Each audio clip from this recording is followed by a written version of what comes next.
pets. I want to take a second to recognize our pets. They're a part of the family. We love them. But there always seems to be a dilemma with spoiling them.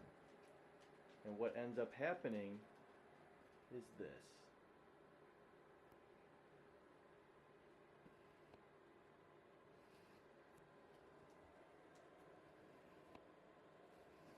Room after room, toy after toy.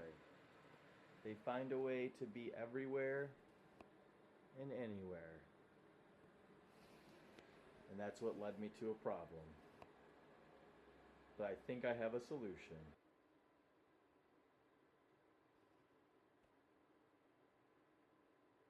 So today, we're going to be going to the scrap bin and we're going to be seeing if we can create a crate to store the dog toys. Stay tuned. I decided for this project that it's going to consist of 3 rules. Rule number 1, gotta be made from scrap wood. Rule number 2, has to be functional. It has to hold dog toys.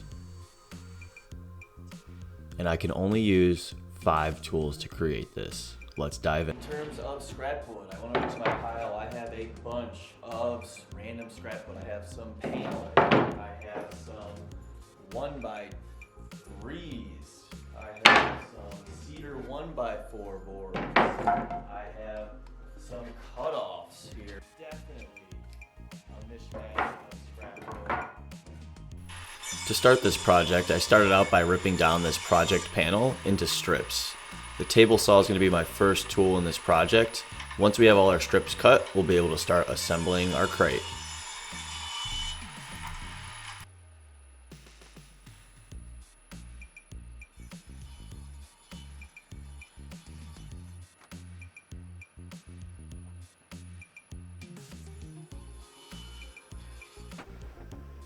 After ripping those down on the table saw, I have a bunch of slats, some scrap, some from the project panel. These are going to be used for the sides and the bottom of my crate. I'm going to head over to the miter saw now and square up the outsides of my crate. Again, this is just some scrap 1x6, I believe. I'm going to cut my slats to size, and now we're going to work on the handle. I found this random bid laying in my garage, so I figured the handles looked pretty good to what I wanted it to look like on the side of my crate in terms of a handle. So now I'm going to try and use my jigsaw to cut this out. One thing I will say is I'm trying to get better and better at using my jigsaw and cutting straight lines with it, but for whatever reason I always seem to cut terribly with my jigsaw, so work in progress.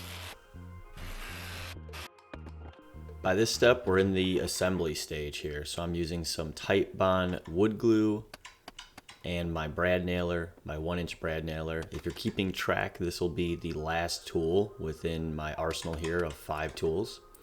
I'm just kind of eyeballing the spacing here as I'm putting these on the bottom. You could use shims to evenly space them out, but again, this is just going to be holding dog toys, so we're not going for perfection here, we're going for functionality. On the sides, we're doing the same thing. I'm using some wood glue and some 1-inch brad nails. I'm going to start at the top and bottom and then kind of just eyeball what makes sense in between those 2 slats. Lastly, we'll flip it over and we'll finalize the other side here, again starting with the top and bottom, using some wood glue, 1-inch brad nails, and then again just eyeballing those middle slats.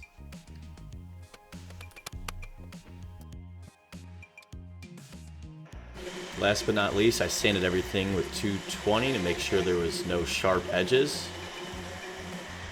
And then now we're going to move into staining this. I'm going to be using Minwax. I had some leftover, I think it was dark walnut or mahogany stain. I'm using a preconditioner here too as well. I always find that it allows the stain to be applied better.